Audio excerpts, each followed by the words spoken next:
Hello, selamat pagi dan selamat Hari Raya diucapkan kepada para pelajar dan rakan-rakan sekalian. Selamat datang ke Athletes Inspire, khas untuk generasi muda Malaysia. Hari ini kami ada tetamu istimewa iaitu Kelly Tan, pemain golf wanita nombor 1 di Malaysia. Sebelum itu, cikgu ada sesuatu yang istimewa untuk tunjukkan kepada anda.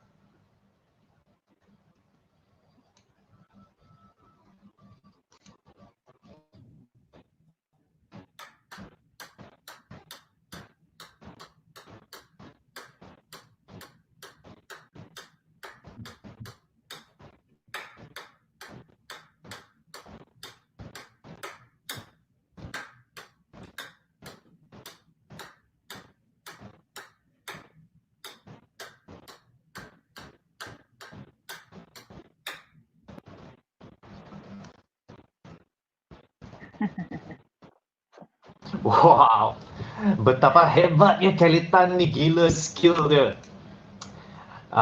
Izinkan saya teruskan dalam bahasa English. So, saya akan memperkenalkan Kelly Tan. Kelly Tan is Malaysia's number one female golfer and the second Malaysian woman to ever compete in the LPGA Tour. Starting at 12, she played golf as a fun way to hang out with her friends, but she got really good in her teens and soon became the first ever to win the Malaysian Open, not once, not twice, but three times. Before going pro at 17, what was I doing at 17? She received a star scholarship from Sime Darby, which brought her to Bradenton, Florida, for specialized training at IMG Academy. Kelly represented Malaysia in the 2016 Rio Olympics and will also be doing us proud in this year's 2020 Tokyo Olympics. So let's be there to support her. Last year was a prolific year for her as she bagged her first professional win at Florida's Natural Charity Classic on the Symetra Tour and finished T20 in top 20 in the Q Series. She's currently the golf ambassador of Mazda Malaysia, Top Glove ELS Club Malaysia, which runs golf courses in Malaysia. And she is joining us all the way from Calgary in Alberta, Canada. Hey, Kelly, how are you doing? Hey, Jared. Thanks for having me. I'm doing great, and thanks for the introduction.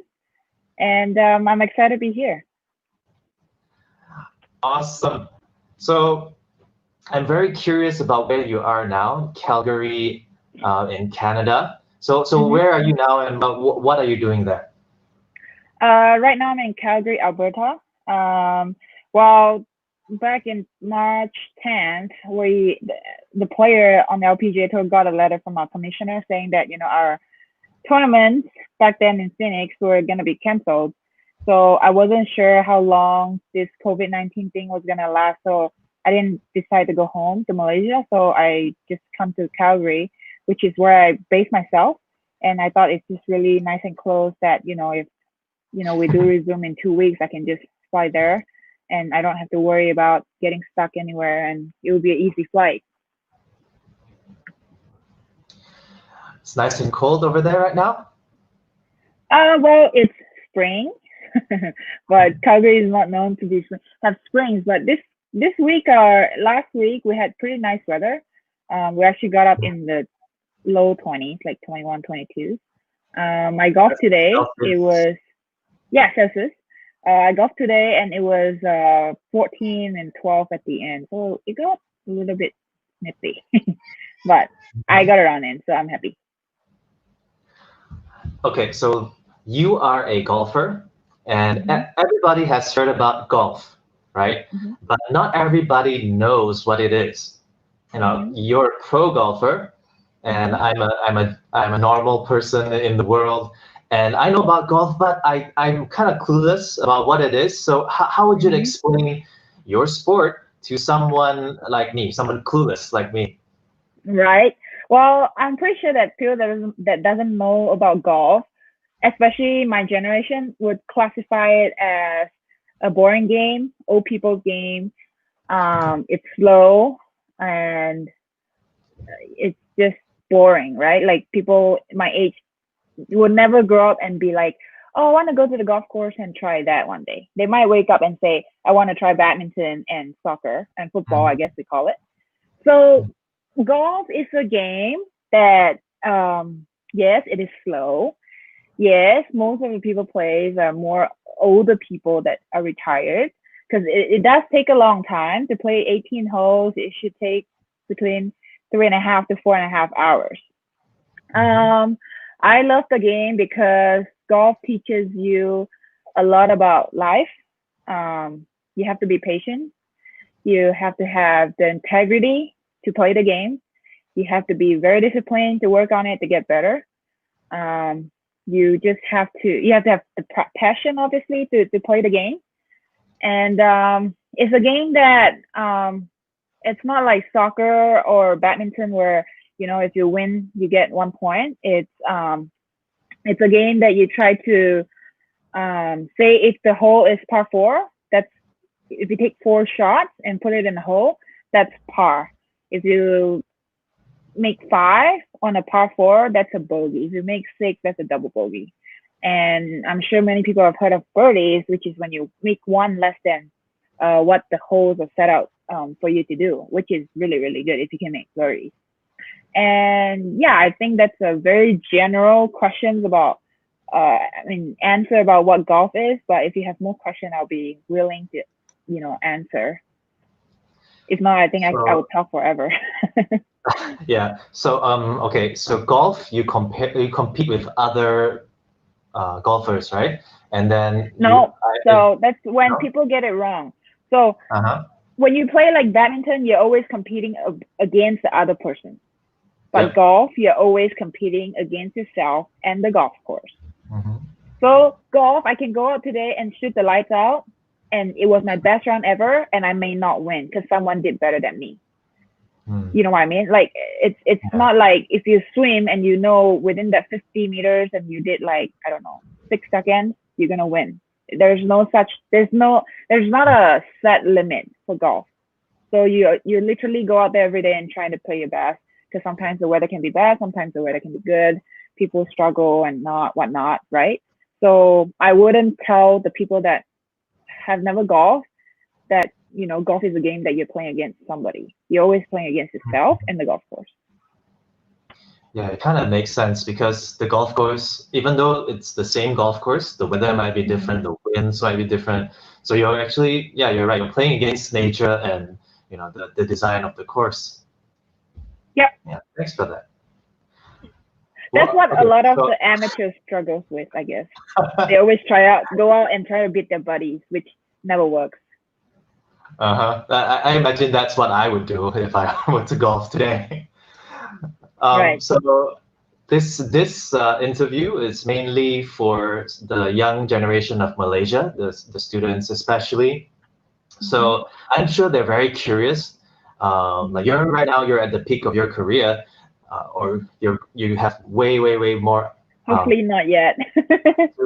way more advanced to go. So personally, I'm wondering, and also I think a lot of the students will be wondering, well, what was it like growing up as Kelly Tan? And did you attend a regular school? And what was that like? Yeah, I was a normal kid. I didn't grow up in, a fancy house. I would classify us as a middle class family. I have 4 other siblings, so there's 5 of us. So it's always a busy house, loud and noisy. My family is, very normal. I come from Bradenton, Johor, so it's not a big city, but there's a lot of people. There's a big population, I guess, and I went to SJKC, Chinese primary school, and I went to SJK, Sekolah Jenis Kebangsaan. Did I say that right? Yep, I did. Yep. Yeah, so I went to a normal school. I went to not a private school. So yes, I grew up like many of you guys, I guess. Nothing special. So I'm sure people are very curious about how you discovered golf and how you came to decide, like, oh, this is the game for me. So Right. I heard that you picked up golf at 12, Mm-hmm. and one of your interviews you said that, yeah, I didn't really like it, but it's just a great way to hang out with my friends at that time. Mm-hmm. So, when did you decide that, yeah, to bring golf out of the friend zone, and now you're like Mm-hmm. kind of married to it? And when did that happen? And why? And also, like, Mm-hmm. how would you do things differently? As in, like, if there were people watching now and they want to consider or they Mm-hmm. want to pursue golf as a Mm-hmm. career like you, how Mm-hmm. would you have done things differently uh, when you started out? Right. So I picked up the game at the age of 12, and I've always been I guess I played every single sport I could possibly sign up for as in school. So I was a very sporty girl growing up, and I love sports. And I guess I was always very competitive and loved competing. And I played for actually Johor, my state, for the under 12 volleyball team for like 3 years, 2 good years, I would say. So I love the traveling. I love the competing against other states, and that was, I think, kind of the start of my sporting journey, I would say. And when I was 12, after UPS, I remember my dad told me that I should try golf. So I said, yeah, I should. He said, you're very very athletic. I think you do pretty good in it. I said, yeah, I don't see why not. Like, I think I'd be pretty good at it. So I was always a pretty confident little girl and feisty. So I've always loved trying out new stuff. And he signed actually the whole family up. So my mom, me, my two elder sister, my younger brother, and my younger sister, we went to the range. And I've always hung. So there is this country club in Batu Pahat. It's nothing fancy, but it's got a nice pool, nice kids pool with like slide and everything. So I never liked the water. I never liked the pool. So every weekend, my dad would go to the range, and the rest of the family would go to the pool. And sometimes I'll join the family, and sometimes I'll join my dad. But most of the time, I'll hang out with my dad, and I'll follow him to the range, and he would hit, and he'll take a rest. And when he take a rest, and that's when I take the opportunity to try to swing. And I was swinging with his, 80 years old club that was really heavy and ugly, and I was hitting the balls, not bad, like pretty good for someone who's never golfed.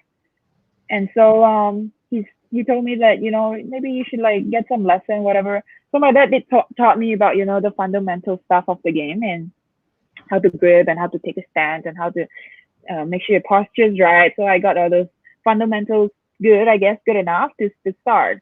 So he started putting me and my younger brother and sister, at the club, and there's this junior program that we join, and there's probably 5 other kids.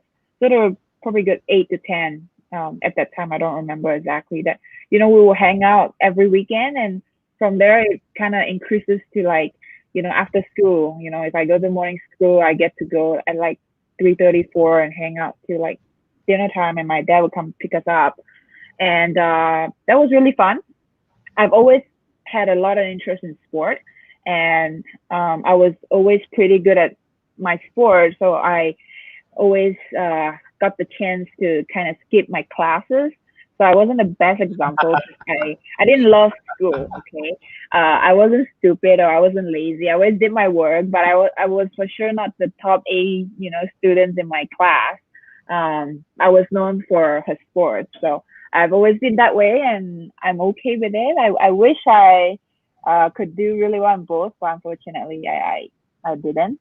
And so yeah, that was how I kind of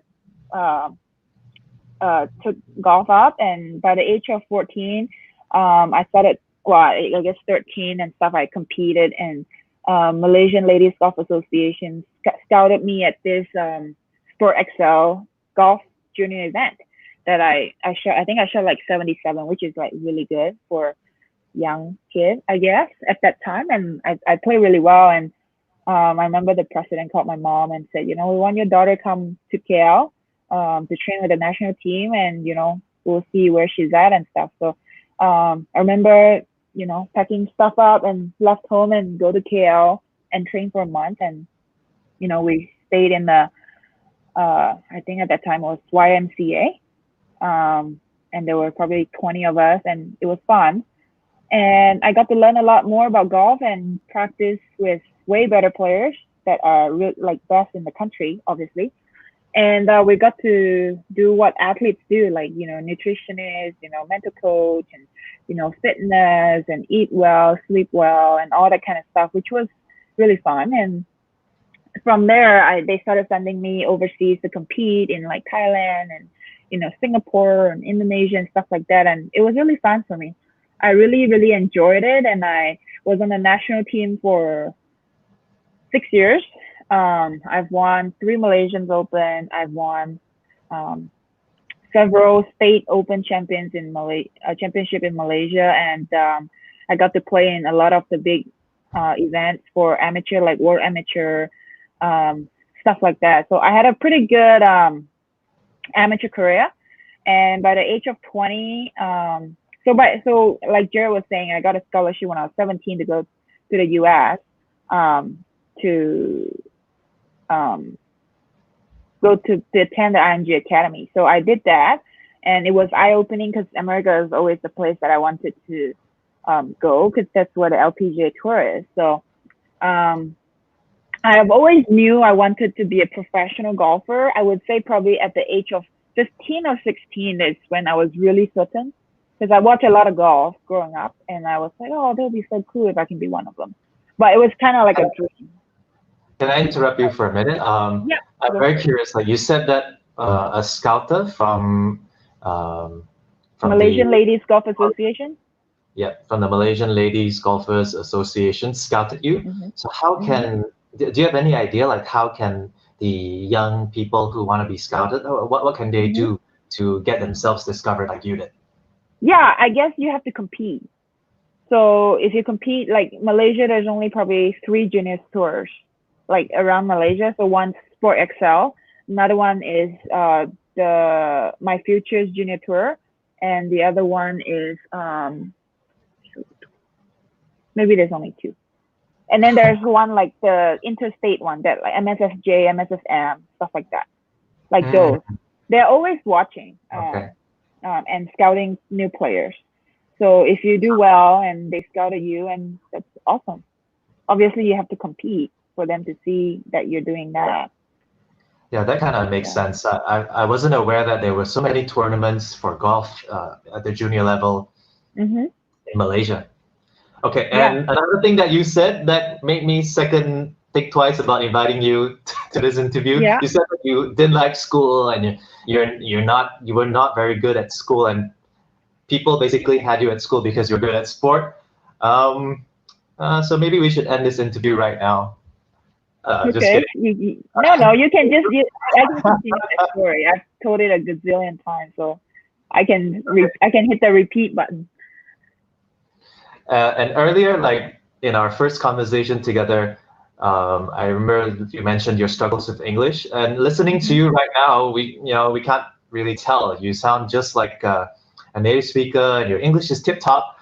And I understand that it wasn't always like that. So tell us about that and what changed.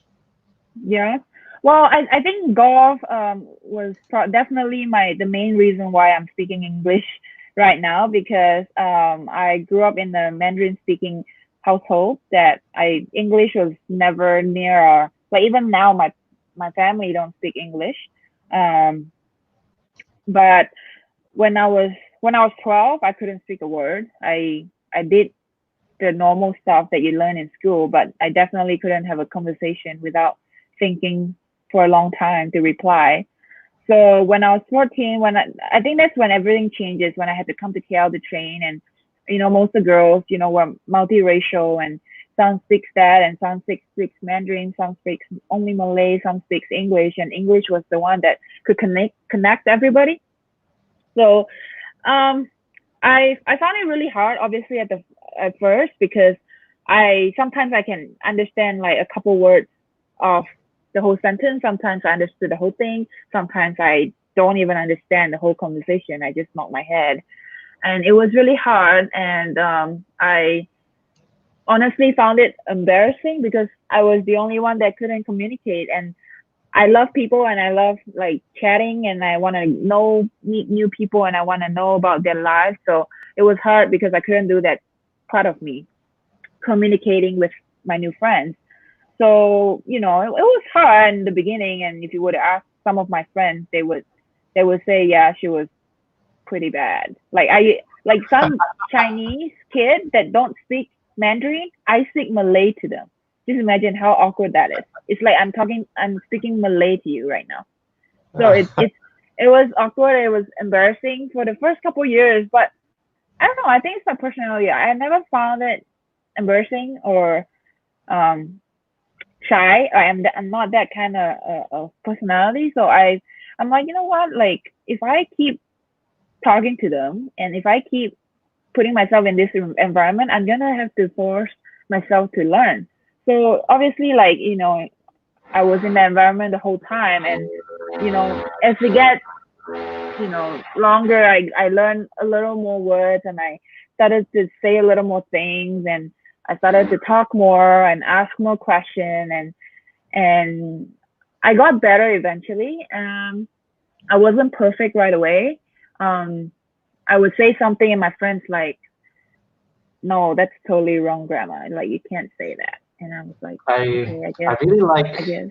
um, I really like what you said earlier. You said that even though like you were really bad in English and you couldn't understand what people were saying, and you had to like you sound just like the you back then sounds just like a lot of my students right now, and I'm sure very yeah, you were very similar with a lot of students in Malaysia today. And Mm-hmm. I like what you said about just don't care about other people what they think, because Right. those who matter, those who mind don't matter, and those who matter don't mind, and just go at it. It's kind of like practicing golf. Like you can start out really badly, and then as Mm-hmm. you practice and as you learn more about it, your Mm-hmm. game improves, and you get better. Yeah, absolutely. Mhm. Um, Yeah, I think the most important thing is to not be shy for the, I mean, whoever that's like you guys that's in my shoe. Like, I think there was one attitude that I didn't realize back then, but I guess it was good for me that I wasn't shy. I just say it, and if I make a mistake and someone will correct me, and I remember even like in front of people, that's even better because those moments I will remember. Like, don't say that again. do you have any tips for people about how to not be shy, like Kelly Tan? How to not be shy? Oh, Hmm. I don't know. I What just would you do? Just uh, so what really helped me with English was I sang a lot of songs. I love singing. I mean, I'm not good, but I love music. So I would learn English through singing. And sometimes like even in school when I'm doing my exams, I don't study. I look at it like two times and I'm like, okay, I got it. Like I would be like, I am doing, I is doing, I am doing, like because the song did that. Like, you know, like I would think back about something that in the music that helps. I don't know, it's weird, but that was my kind of learning. Yeah, that kind of makes sense. A lot of my students do talk about them enjoying music, and with music, you listen to it again and again and again, so the words kind Mm-hmm. of stick inside your mind. And yeah, Yep, yeah, that kind of helped you when you were learning English. yep, for sure. So I want to talk a little bit about your career, Mm-hmm. and this is gonna be a what do you call it, curveball question. So get ready. I noticed that after the 2016 Olympics, your Uh-huh. ranking took a dive. Mm-hmm. But this year, you've really bounced back in Mm-hmm. a very significant way. And is this Mm-hmm. kind of thing normal in the world of golf? And did you think about giving up when your rankings went down? And what made you come back? Yeah. Well, I'm really liking this interview because I like it because you are really throwing me a curveball right now. But I think the audience needs to hear this because it's not always luxurious and it's not always perfect. being a professional athlete. I would say it's not just golf. In life or in school or at work, things goes up and down, and that's the way I look at it is that's the fun of it. Obviously, I didn't, after 2016, I had 3 of my worst year in my career, and I hope I never go back there again. But I'm so glad I went through it, because now that I've came out of it, I felt that I would think not many people could do what I did, because it was that hard. Did I think about quitting? It flashed through my mind, but I'm like, I know that's not who I am, and I know that wasn't my best, and I know I could do better. I could see the light at the end of the tunnel. So I knew, it's a matter of time. I'm going to still put in the hard work, and I know it's going to turn around. So that was my belief. I kept belief in it. And, I have had great families and friends, and, my sponsors, not one of them, during that time, they were really, really great to me. But in 2017, beginning of the season, I had a major sponsor didn't renew their contract, which, as a professional golfer, my expenses is huge. Like, if I don't have the financial help, I could have never done it, without my sponsor. So with that, it really, really hurt my career, to be honest, with that sponsor, not supporting. And now I have to think about, how am I supposed to pay for my next tournament? And it's just not healthy mentally going into tournament weeks. And it just went through that spiral down the drain. And sorry to interrupt. Yeah. I really admire how you just push through it, and you're like, yep, going down, sponsors leaving me. Why did you leave me? Like going through some difficulty financially. Like, can you share with those who are listening right now, what did you do? Like, what did you do to be so determined and so resilient and still have so much self-confidence, even though everything around you seems to be going downhill? Yeah. Well, don't get me wrong. Like, when you asked the question just now, do you think about quitting? Do you think about you're good enough? Obviously those definitely flash through my mind. I'm a human. I definitely doubted myself. I definitely thought about, maybe this is it, or maybe I'm not good enough. Maybe I should go do something else. Maybe I should go back to school. And all these thoughts do come back. But at the end of the day, I knew something in me that knows that I'm good enough. I knew that I've put in the hard work. I knew that I've got families and friends that's supporting me and my sponsors. And I've got all these gadgets, and all I have to do is plow through it. And I did. It's like climbing a mountain. You're like, this is so steep, I'm never getting there. Of course you're not going to get there. But if you just change your mindset and go, it's so steep, but I know I'm just going to get there. It's just take one step at a time. So at that moment, I set little goals for myself. Obviously right now, I'm not going to go back to where I am, where I'm going to be, get back on tour to be for an example. So for me, it's like setting little goals. So, maybe today is about doing this right. Tomorrow is about, putting my attitude together so I don't give myself an attitude. I'm a human. So sometimes those little things that I wasn't doing right is causing me to be where I was 3 years ago. So I would say, I was making sure that I did all the little things right. I make sure I go extra, I put in 110% of hard work. I didn't put in 99%. Good wasn't just good enough. And I just make sure that I just believe that I'll get through it. I guess. Okay. So I want to say something. Yeah. In this world today, especially, parents kind of set things up for their kids so that the kids never fail, so they don't fail. And nowadays, people, they live their lives so afraid of failing, so afraid of struggling, that once they hit oh no, I'm failing, oh I'm struggling, they quit or they do something else. So you are an excellent example of how perseverance brings like so much reward. I remember that. I'm now thinking about that picture of this guy who's digging for a diamond, and there are two pictures. One picture is the guy almost getting to the diamond and then turning around, and then the other guy going all the way, persevering, and then getting that diamond that he wanted.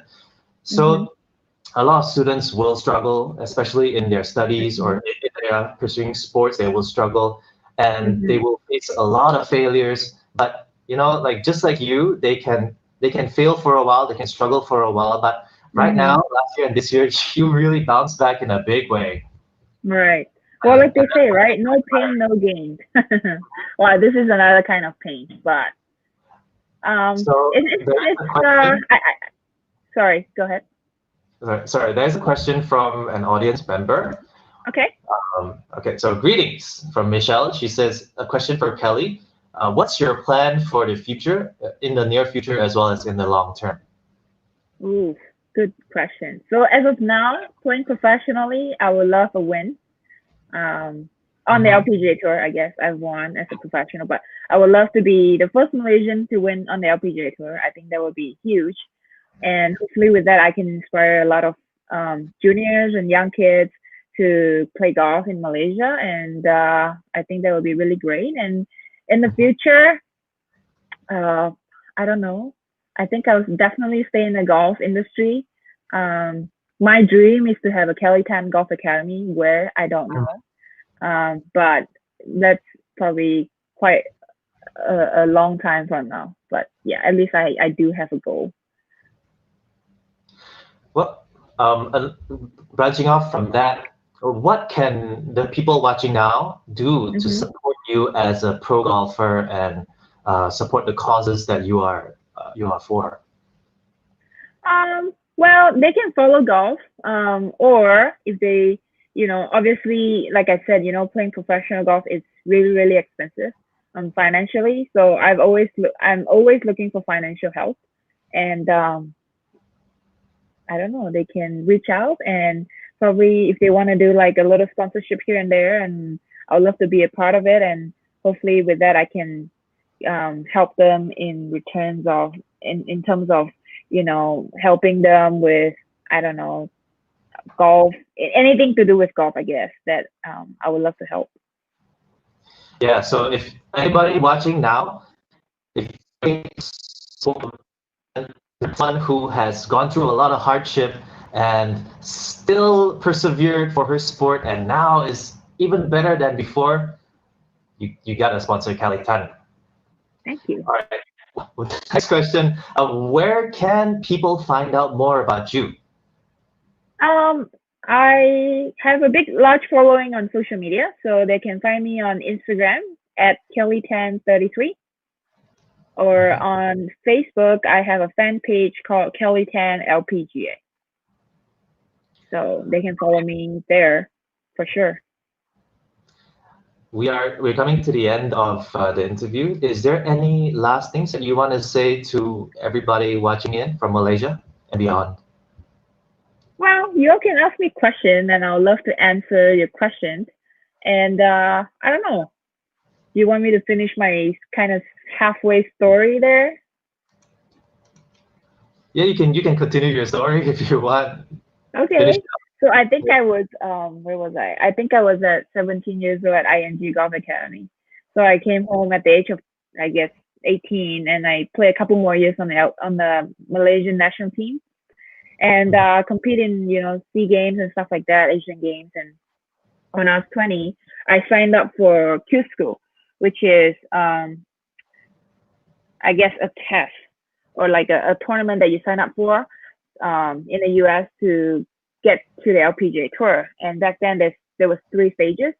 So first stage, there's like 300 people, 300 girls, and 100 get advanced, and they slowly eliminate. So at the final stage, they only take 20. So I think at that year in 2013, there were probably like 180, 200 girls, and only 20 girls get their LPGA card. And I managed to finish tied 13. So that was really, it was a cool moment, I guess. It still is today, the biggest moment of my golf career was getting my card on my first try to the LPGA Tour. So I was 20 then, and I played on the LPGA ever since, and this is my 7th season going into LPGA. And the LPGA is predicted to get back up and running in mid of August. And our first tournament is gonna be in Toledo, Ohio, in the United States. So I do look forward to go back and compete, and I'm excited about that. And that's so far my story. I guess Jared mentioned that early of the season in 2019 last year, I won for the first time in the U.S. soil on the Symetra Tour, and that was cool. But prior to that, I actually won twice in Malaysia on the PGM Tour. So it was a great year, which led to 2020, and I was excited. I had a really good 2 events in Australia. I played really well, but unfortunately, COVID-19 hit us, and we have to take a few steps back and kind of have the past few months just chilling and working out and just hanging out with my family. So We have a few questions from those who are watching. So okay. I'm gonna list them out for you. So the first one is, at what age did you start golf, and what is the path to becoming a pro golfer today in Malaysia? Yeah. So I started golf at the age of 12. What's the path to be a professional golfer? So I would say if you're a junior, you should sign yourself up to compete. So stay in that competing mood, and try to set little goals and maybe win a couple. If you can win more, or put yourself up there. And once you feel like you're good enough, you can go to Q school. I think in Malaysia there's Q school. I think there's 3 different three times a year. I think they set it out. I don't know about now because of COVID. I think they used to have it 2 to 3 times a year. So you can easily go and sign up. I believe it is with PGM Tour. And once you get your card, you will be exempt for the next year to play on the PGM Tour. And from there, I guess that's for the men. I guess women, you can do that too. But once you do it, once you play on the PGM Tour, you can see where you're ranked, and if you want to go and play an Asian Tour or European Tour, and you can advance from there. But for the girls, there's a lot of tours in Asia. So there's tours in Thailand, Philippines, Taiwan, China. You can start there, and once you feel like you're advancing, you can come to the US and do the Q school like I did. Or if you feel like you're good enough, you just come straight here and do the Q school and get your card. So I have a fun question next. Okay. Habit Run asks, did you treat yourself to anything after you won? No, actually, so the both time I won in Malaysia, I drove straight back to KL. I think one was in Perak, and one was in up north, Perak and Kuantan. Oh no, Perak and what's more north? I should know this. Anyways, it was like 5-hour drive, so I just drove straight home because I wanted to be home. I didn't do anything. And in the US, my first win, it was worse because I finished the tournament. It was like 7 o'clock. I had a flight to catch at 8. I had to call the airline to push my flight back at 9:30. So I literally rushed to the airport, didn't shower. I was like holding my trophy, trying to get through the line, not missing my second flight. And I got to the next event. It was like midnight. And the next morning, I had to get up really, really early to try and qualify to play in the event. So it was a gong show. But I did had like a nice dinner after my win in the US a few days later. I don't even know, maybe a week later. Okay, there's another question about the future of golf in Malaysia. Do you think there's a future? What is the future like for golf in Malaysia? I wish I can be that person to say that, but I hope this message gets out there, whether it is to a corporate company that sees the value in golf and sees that there is future of our junior golf here in Malaysia, or even if it's better if it reaches to the government. I think golf is a great game. Obviously, it's became a very, very what should I say, well watched or most watched sports in the world. There's definitely not enough juniors that's playing the game right now, but I'm competing professionally, so I can't do both. I wish I could. That's definitely one of my goals to help grow the game in Malaysia. And I spent 2 months probably out of a year in Malaysia, and I've always tried to put myself, help whenever I can to grow the game. So may I know how's the future? I can't say that. I don't know. I don't know how the future is, and I hope that I'm that big icon that I can help grow the game. I guess you are an icon. and I'm surprised that golf is the #1 watched game in the world. I don't know, but I would say top 3 sport. Oh wow! I always thought it was not soccer. in Malaysia, but in the world. Okay. Wow. If you were to put the statistics together, I would say sure. Okay, we're all Malaysians, so we have one passion, which is food. Adriel asks, what is your favorite Malaysian food? My favorite Malaysian food. So I'm gonna apologize to my Muslim friends, but my favorite Malaysian food is bak kut teh. We do have yeah, okay, chikute. I guess if I were to pick like a Malaysian food, I would pick nasi lemak. Actually, no, roti canai. Yeah, those are my 2 favorites, I guess. Mohan has a question. Is it stressful playing in big level tournaments? If it is, how would you handle and manage it? I think this is a good question. Yep, it is stressful. I get nervous every time I step on the first hole. It's normal when they announce your name from Malaysia, Kelly Chan, and they clap and your heart just goes really, really fast, which is normal, and I love that. So that's your first question, and your second question is how do I handle it? So you get used to it. It's like riding a bike. The first 3 times you're gonna fall, but once you do it a lot more times, you're gonna be just fine. So if the more you put yourself in that position, the more comfortable you're gonna feel, just because you know what's gonna happen. So I guess how do I get over that is I don't know if you know about breathing. So breathing helps a lot. You learn the proper way of breathing. Meditation is really, really good as well.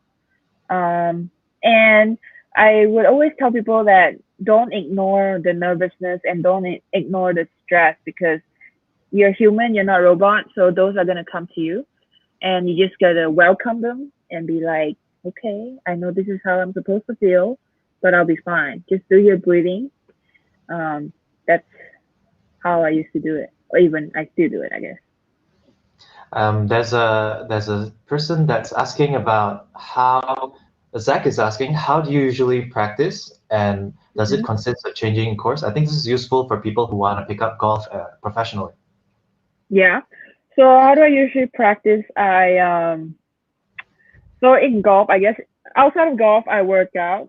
It is a golf specific workout that my trainers created for me, that I try to do it 5 times a week.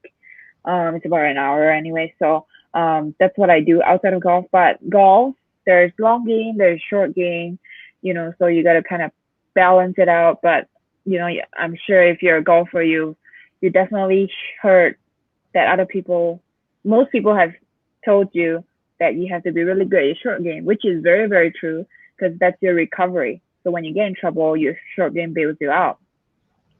So I usually spend probably 60% of my time doing my short game and 40% of my time doing my long game.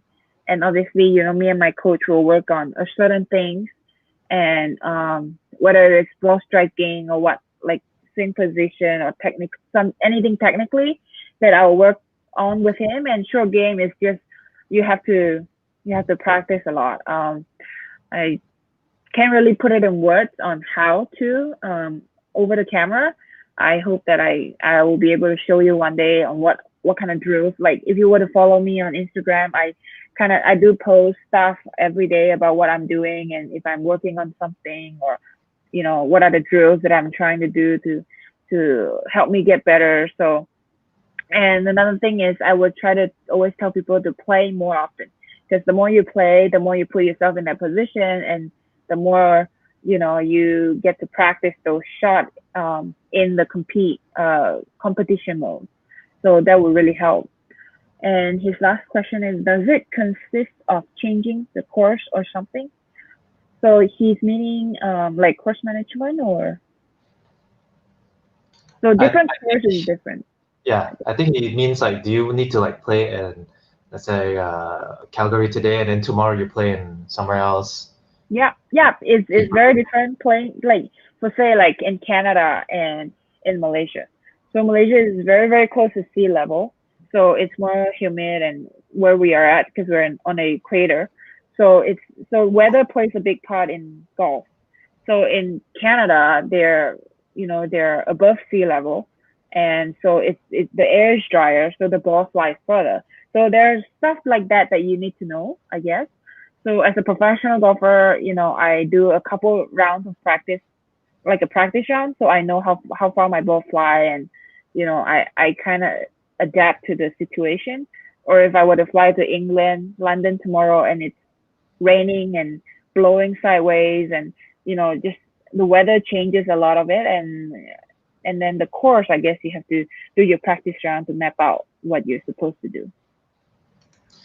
Do we have time for some more questions? Oh yeah. Okay. Anume is asking, since we're all in quarantine, how do you spend most of your time? Yeah, so right now I'm in Canada. I'm allowed to go anywhere. I don't have the Malaysian, I guess 15 kilometers right now is your rule. You can't travel too far. So during the first probably 2 months of the quarantine, I guess 1 month, the first 4 weeks was really, really strict, that we're not allowed to go anywhere. So I spent most of my time at home just working out, basically. I didn't do anything, and I just play online. I play PS4 golf a lot. And I have a putting mat here. So I do a lot of stuff at home, and I cook, and I watch Netflix and whatnot. But now that I get to go out, I just finished my round of golf today. So I get to go out and golf. I get to go out for a run. I get to go practice, and yeah, that's what I've been doing. There's a fun question asked by Pavitran. Who's the funniest player on tour? Funniest player on tour? Tiffany Joe. I don't know if you know her. She's the girl that wears the jumpsuit, like those animal suits, a lot. Like if you follow the LPGA Tour, you know who I'm talking about. Tiffany Joe. You can go follow her on Instagram. She wear all this like cow outfit and cat and tiger, like those jumpsuit outfits. She's very funny. Like if you have a bad day, or if I have a bad day, all I have to do is just go to Tiff. She'll make me laugh. Rosilla has a question about how many contests did you join this year? This year, I've only competed in 2 tournaments. So on the LPGA calendar, there's about 35 tournaments, and I usually compete between 20 to 25 events, just because my body will not allow me to go, say, 8 weeks in a row. It's not healthy, and it's not good for my game. And yeah, I try to keep it fresh. Celine is asking, how is your preparation for coming tournaments like the Olympics in 2020? Yeah, so unfortunately, the 2020 Olympics been postponed to 2021 Olympics. It is still going to be in Tokyo. So yeah, I prepare it like it's another tournament. I try to make sure that, I'm at the top of my game, and I am, feeling strong and preventing all these injuries. And yeah, everything is coming along nicely. And I really hope that we get to compete in August here, because it's been a while since I last played in a tournament. It was end of February, so it's been 3 months, 4 months now. Michelle is asking, how important is fitness in golf? Yeah, a lot of people don't think fitness is a big deal in golf just because you don't really get your heart rate up. But it does require you to walk probably 7 to 9 kilometers of a day, depending on how hilly or how long the golf courses is. Especially for a professional golfer like me, that I travel every single week in, week out to events. I have to fly red eye sometimes, which is through the night. You're in different countries, you're in different states, you're in different weather all the time. It plays a big deal, and it's 7 days a week, and it does require a lot of concentration. And if you're not fit and healthy, your brain are not going to be functioning the way it should. So I believe that fitness is a big deal in golf, and it has become a big deal now in my generation. I would think if you were to watch golf 20, 30 years ago, you would see a guy that's playing on TV, smoking a cigar and drinking a beer, going down the fairway. But it's definitely changed now. Ever since Tigers, pretty much took over the game. So it is a big deal. Okay, this is going to be the last question for today. Piratis, I'm sorry, I can't read your name. Piratisha. Awesome. What is the one thing you always do after a good performance? I like dining. I like going to dine. I'm a big foodie, so I'm always looking for a nice restaurant everywhere I go, just because, I travel the world, but I don't get to see the world, really. I see the hotel, the airports, and the golf courses. That's pretty much all I know. I don't get to go sightseeing. So my downtime is from 6 p.m. to 8 p.m. So I try to go out with my friends to a nice restaurant and discover what's, their good local food. So that's what I love doing. And if I'm not golfing, I guess if I'm not on the road, I love going to go get my nails done and go get my hair done. And I guess that's not really performance related, but that's what I kind of do during my downtime. One more question, is that okay? Okay. Yeah. I have a lot of time. All right. I like this question. Adriel asks, how do you calm yourself before a tournament? You talked about being nervous and all that. So how do you calm yourself? Do you have a routine? Yeah. So I do meditation, like say the night before the tournament. So if whether or not you know about meditation, is a good thing to get into. Nowadays, there's so many apps that you can, download, and they tell you how to breathe and stuff like that. And I think the most important thing is when you're nervous, say for golf, when I'm nervous, I rely a lot on my technique.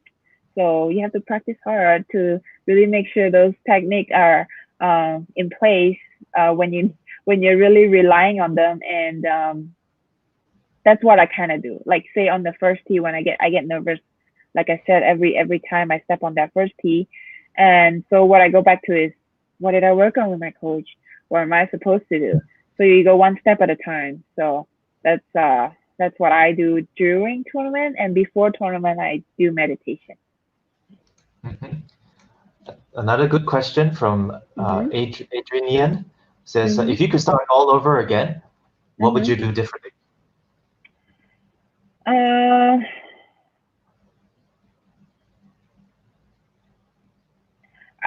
I honestly wouldn't change what I've gone through, just because I felt like I was really lucky. The fact that I got scouted 2 years into the game, I couldn't change that. I got to play in every state championship, every opens in Asia. I don't know. I wish that I had more support, that I can get a good coach, I can have a good trainer, I get to go to any tournaments I want to. But I guess you can't have the both worlds. I did have good advice. I did have good coaches. Um, so I don't know. I did have the best of a lot of things, except I didn't have a lot of financial help to go and I guess go to the next step fast enough. I think what you said earlier was like during the beginning was really good. You talked about just going out there and competing, putting yourself into the tournament so that scouts can find you, because you said they're actually actively looking for new players. Right, for sure. Okay, we're going to end with this question, which I think is really fitting. What would you say to young girls, from David, what would you say to young girls in Malaysia who want to be like you? I think this is a great question. Yeah, I would say, if you're into golf, um, I know that a lot of the young kids now they're into golf because their parents want them to, which is not really from them, which I don't think it is healthy. So for most of you that love golf, I I would love to hear that, and I would love to help in any way. But it's just I'm not in Malaysia to do that physically. But if you have any question, you can always reach out to me. But I just want you guys to enjoy the game, and I want you to have fun with your girlfriends when you're practicing out there. I want you to just just love it, not because you have to. I guess that's the biggest advice I would say. Tell your parents you want to go. Tell your parents you want to practice. Tell your parents you want to compete. I would say if you are just starting up, picking up the game, maybe parents that are listening to this, you need to find your daughter or your son, your kids, a good coach that knows what he's teaching. Good fundamentals goes a long way because that's just golf is. You need to make sure they have good fundamentals. Find a good certified coach in Malaysia that can help them, and eventually, I'm sure the coach will do a lot of research and sign up for tournaments and stuff like that. So, yeah, I hope that answer David's question. So we've almost reached 1 hour, and thank you so much for spending time talking to the young generation of Malaysia, Kelly Tan. Yeah, thank you. No, thanks for having me. I love, I hope I answer everyone's question.